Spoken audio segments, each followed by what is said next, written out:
Good morning, students. Welcome back to my YouTube channel, The Account Master.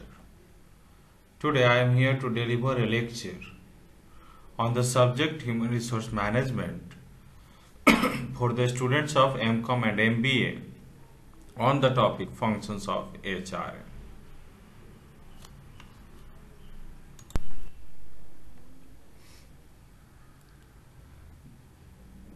Before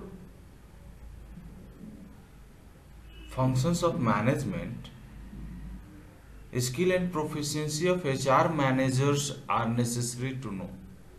functions of management देखने से पहले हम HR manager के skill और proficiency को भी देखते हैं। तो स्किल और प्रोफिशिएंसी के बारे में अगर देखें तो कोई भी एचआर मैनेजर जो जॉब परफॉर्म करता है उसका जॉब मोस्ट चैलेंजिंग वन होता है, बिकॉज यहाँ पे जितने भी फैक्टर्स ऑफ प्रोडक्शन होते हैं, means active factors of production, that is man, उसका ये मैनेजमेंट करते हैं। तो उनके मैनेजमेंट करने के लिए ह्यूमन बीइंग्स का मैनेजमेंट ह्यूमन बीइंग्स के द्वारा करना है, तो इसलिए उनके पास स्किल और प्रोफिशिएंसी होने चाहिए। मल्टीपल नॉलेज होना चाहिए, मीन्स एक HR manager should not belongs to a single field. He must have diverse field knowledge of diverse field to run a business successfully. It means HR manager के पास finance, sales, marketing, operation, production, distribution, every type of knowledge होना चाहिए।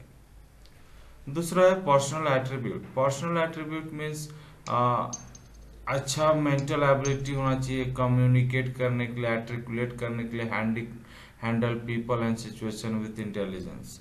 Means लोगों से कैसे बात करना है, लोगों को कैसे अपने ऑर्गेनाइजेशन के तरफ अट्रैक्ट करना है, तो ये सारा चीज एचआर मैनेजर्स में होना चाहिए। Professional attitude. Professional attitude means the HR manager should have clear understanding of HR policy, principle, program, practices and law. Ethical attitude. Ethical means ethics. Ethics means what to do and what not to do. Means क्या सही है और क्या गलत है, इसकी भी जानकारी एक एचआर मैनेजर को होनी चाहिए। चलिए फिर functions of HR manager, human resource management का फंक्शंस देखते हैं। तो सबसे पहला है HR planning, human resource planning. Human resource planning मतलब हमको ये देखना कि अभी कितने लोग मेरे संस्था में और फ्यूचर में कितने लोगों की आवश्यकता होगी। इन दोनों के बीच में जो नंबर ऑफ एम्प्लॉयज चाहिए होंगे उनको अपॉइंट करने के लिए हम क्या करते हैं, एक प्लान बनाते हैं, एक वैकेंसीज क्रिएट करते हैं कि how to fill the vacant post. Second one is job analysis and job design. Job analysis means जो भी पोस्ट खाली है उस पोस्ट की आवश्यकता क्या है ऑर्गेनाइजेशन को, उस पोस्ट की टास्क, एक्टिविटी, ड्यूटीज, रिस्पॉन्सिबिलिटी क्या है towards the achievement of organisational objective. तो इसके बारे में हम लोग जॉब एनालिसिस में देखते हैं। इसमें ये भी देखते हैं कि जॉब एनालिसिस में जो पोस्ट है उसको रिक्रूट कैसे करेंगे, selection, training, development, performance appraisal कैसे करेंगे। और जॉब डिजाइन क्या होता है, तो जॉब डिजाइन से ही जॉब एनालिसिस होता है। तो जॉब डिजाइन में होता है कि वो पोस्ट जो वैकेंट है या जिस पोस्ट के लिए हम ह्यूमन बीइंग्स का अपॉइंट करेंगे, उस पोस्ट का ऑब्जेक्टिव क्या है, उस पोस्ट पे रहने वाला व्यक्ति की ड्यूटी, रिस्पॉन्सिबिलिटी क्या है, ये सब जॉब डिजाइन से पता चलता है। Third one, recruitment and selection. Recruitment means लोगों को अपने ऑर्गेनाइजेशन के प्रति अट्रैक्ट करना कि maximum number of applications on the behalf of vacant post आ सके, जिसमें से हम अच्छे लोगों का चुनाव कर सके, राइट पर्सन को चुनाव कर सके एट राइट प्लेस। तो रिक्रूटमेंट को हम लोग बोलते हैं it is a positive process, where as selection is a negative process. Selection में हम क्या करते हैं, लोगों को छांटते हैं। Fourth one, orientation and placement. जब हम लोगों को सेलेक्ट कर लेते हैं वैकेंट पोस्ट के लिए तो उनका ओरिएंटेशन करते हैं। ओरिएंटेशन में हम क्या करते हैं, तो उनका जॉब क्या है, जॉब में उनके वर्कर्स कौन है, कौन उनका अथॉरिटी है, कौन उनका सबऑर्डिनेट है, everything, every information should be given to newly appointed employees. Means उनका हम इंट्रो करते हैं। उसके बाद प्लेसमेंट, उसके बाद ओरिएंटेशन होने के बाद उनको एक पोस्ट दी जाती है कि आपको इस जॉब पे काम करना है, इस जगह पे काम करना है। दैट पोस्ट या initial period of time where a person should be appointed to perform their task is known as placement. Next है training and development. Training means to enhance the knowledge and skill of the employee related with particular job. It is related with current performance of the employee, whereas development is related with the future performance of the employee. तो training developmental activities दोनों हम on the job off the job training दे करके उनको सुधार कर सकते हैं। परफॉर्मेंस अप्राइजल, कोई व्यक्ति काम करता है तो काम करने के बाद हम उसको काम के आधार पर प्रोमोशन देखते हैं या सैलरी इंक्रीमेंट करते हैं या सब बोनस देते हैं। तो परफॉर्मेंस को कैसे अप्राइज किया जाएगा, इसके लिए बहुत सारा मेथड्स है। जैसे एक 360 डिग्री परफॉर्मेंस अप्राइजल है, मीन्स हम एम्प्लॉयज के बारे में कंप्लीट इंफॉर्मेशन HR मैनेजर अपने पास रखना चाहता है ताकि एम्प्लॉय अच्छे से काम कर सके। उसकी क्या परेशानियां हैं जो एम्प्लॉयर को जब तक पता नहीं चलेगा, HR मैनेजर को पता नहीं चलेगा, तब तक वो ऑप्टिमम यूटिलाइजेशन नहीं कर सकता है। तो इसीलिए परफॉर्मेंस अप्राइजल HRM के द्वारा किया जाता है। Remuneration means the payment or the amount given by the employer to the employee on the behalf of their service is known as remuneration. तो remuneration पैसे में भी हो सकता है, बिना पैसे का भी हो सकता है, मॉनेटरी नॉन मॉनेटरी होता है, मंथली भी हो सकता है, ईयरली भी हो सकता है और पर डे भी हो सकता है।